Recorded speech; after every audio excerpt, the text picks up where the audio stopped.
Pada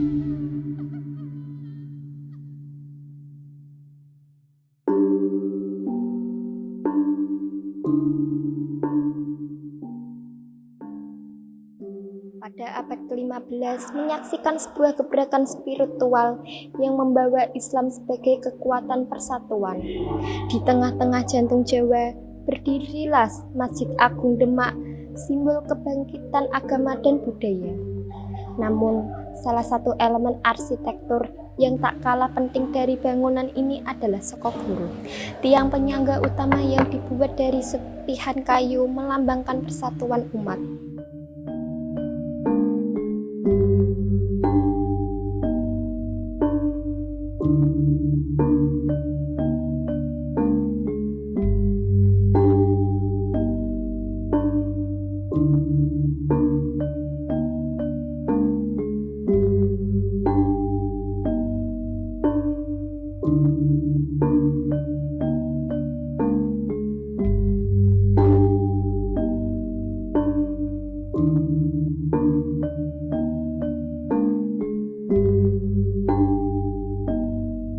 Sokoguru, wakaf pemberian dari Sunan Ampel, Sunan Kalijaga, Sunan Bonang, dan Sunan Gunung Jati.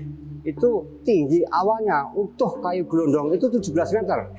Secara filosof, sholat kita 1 hari 1 malam 17 rakaat.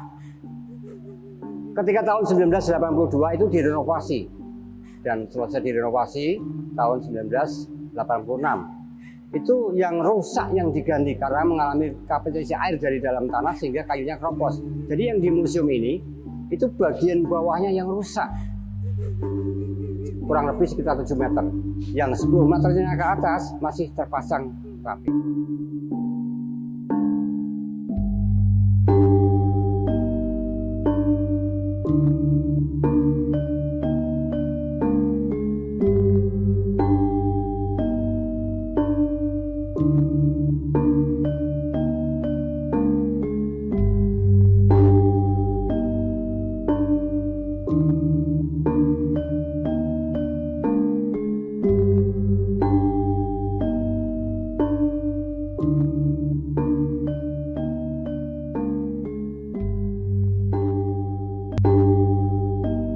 Menjelaskan tentang sejarah Sokoguru atau tiang penyangga utama Masjid Agung Demak. Jadi Sokoguru ini merupakan wakaf dari 4 sunan yang letaknya tepat berada di ruang sholat Masjid Agung Demak, ruang utama yang jumlahnya ada 4, yaitu merupakan wakaf dari Sunan Ampel, Sunan Gunung Jati, Sunan Bonang, dan Sunan Kalijaga.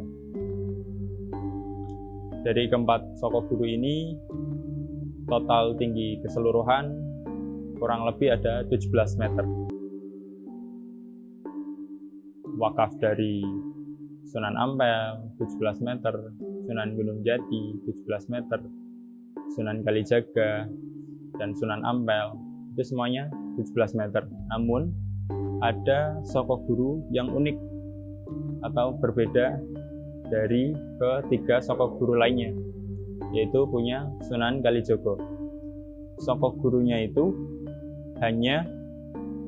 utuhnya hanya 11 meter, dan untuk melengkapi kekurangan di atas itu diambil serpihan balok kayu yang masyarakat menyebutnya dengan Sokotatal. Jadi yang lain itu utuh 17 meter tingginya, dan yang punya Sunan Kalijogo utuhnya hanya 11 meter, dan yang di atas tadi disambung dengan serpihan balok kayu yang disebut dengan Sokotatal. Ada makna dan filosofinya. Menurut masyarakat, 17 meter itu dimaknai dengan jumlah rakaat dalam sehari semalam umat Islam, yaitu 17 rakaat. Lalu kenapa punya Sunan Kalijogo utuhnya hanya 11 meter dan di atas disambung dengan tatal 6 meter? Itu ternyata banyak sekali makna dan filosofinya. Salah satunya, tatal itu meskipun kecil-kecil, tapi ketika disatukan, maka akan kuat menopang masjid.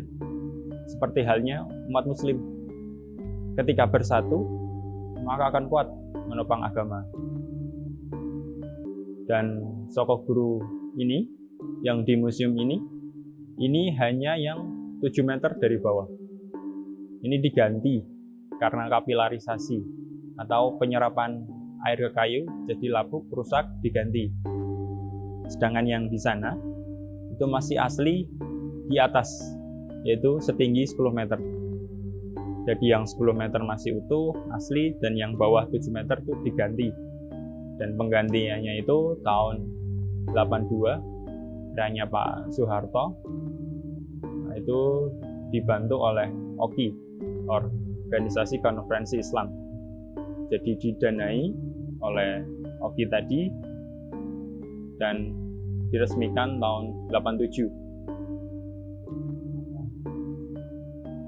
Untuk pembugaran dulu itu menggunakan berbagai teknik.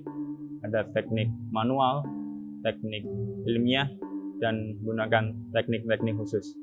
Ada yang menggunakan alat namanya termites. Termites itu terus ada mikrometer dan lain sebagainya. Jadi banyak menggunakan teknik waktu itu. Namun yang jelas waktu pembugaran sokok guru itu tetap diganti dengan kayu jati juga. Banyak masyarakat yang belum memahami kalau dikira yang di dalam masjid itu beton, padahal bukan. Itu tetap diganti dengan kayu jati yang tingginya 7 meter untuk mengganti yang ada di museum ini. Jadi yang asli diletakkan di museum, dan yang di sana itu diameternya agak lebih besar karena dilapisi lagi pelapis kayu jati, papan jati itu sebesar 10 sentinan, 2 lapis. Jadi diameternya antara yang di museum ini sama yang di Masjid Agung Demak yang di sana itu agak berbeda karena tadi dilapisi lagi lapisan 2 lapis seperti itu.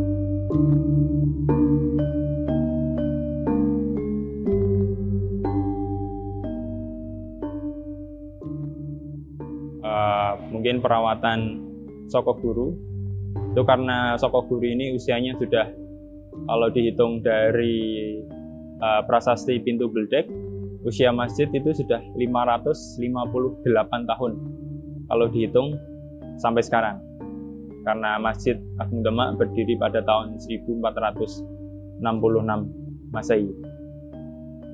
Nah, untuk permasalahannya mungkin dalam perawatan kita cukup kesulitan untuk mendapatkan bahan khusus untuk merawat ini, karena biasanya kita langsung bekerja sama dengan BPJB, Badan Pelestarian Cagar Budaya, untuk merawat sokok guru ini.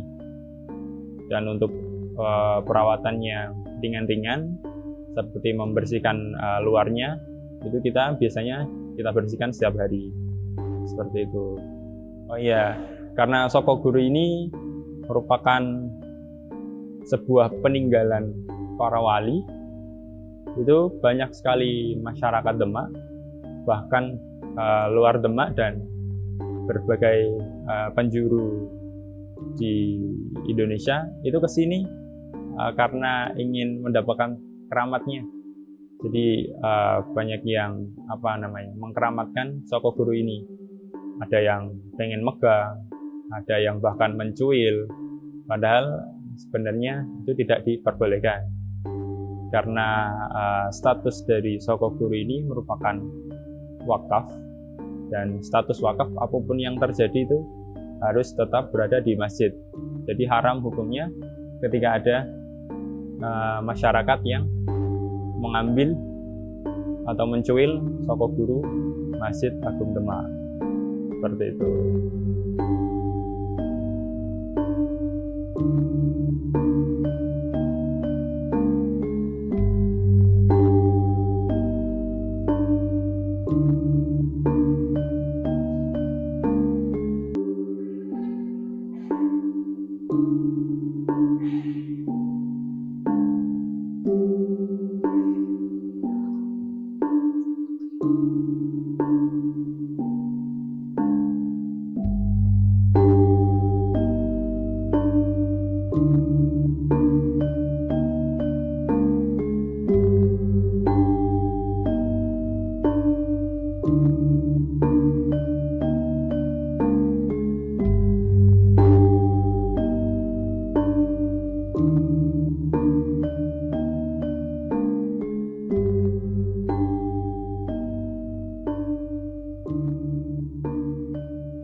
Saya lanjut.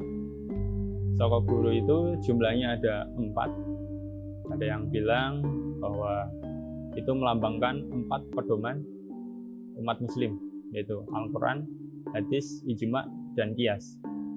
Ada yang juga bilang bahwa melambangkan 4 mazhab. Lalu Soko Guru itu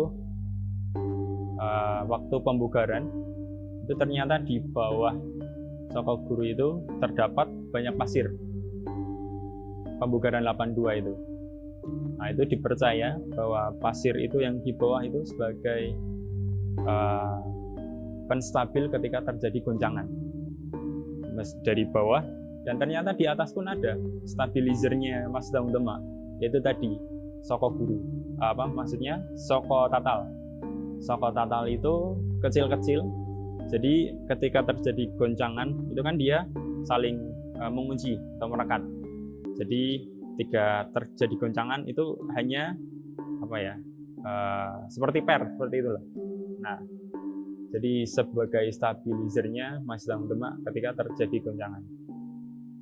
Lalu Soko Guru Masjid Agung Demak itu ada yang bilang banyak cerita-cerita bahwa ada yang mengatakan Soko Guru ini berasal dari Gua Kreo dan dulu dialirkan di sungai oleh para kera.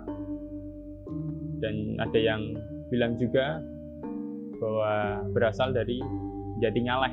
Nah, asal kata dari Jati Ngaleh itu jati yang berpindah. Nah, itu tadi Jati Ngaleh, asal muasal nama daerah tersebut. Jadi sebenarnya di Masjid Agung Demak ini banyak sekali cerita tutur yang ibaratnya mistis, namun bisa digunakan sebagai penambah wawasan atau keilmuan.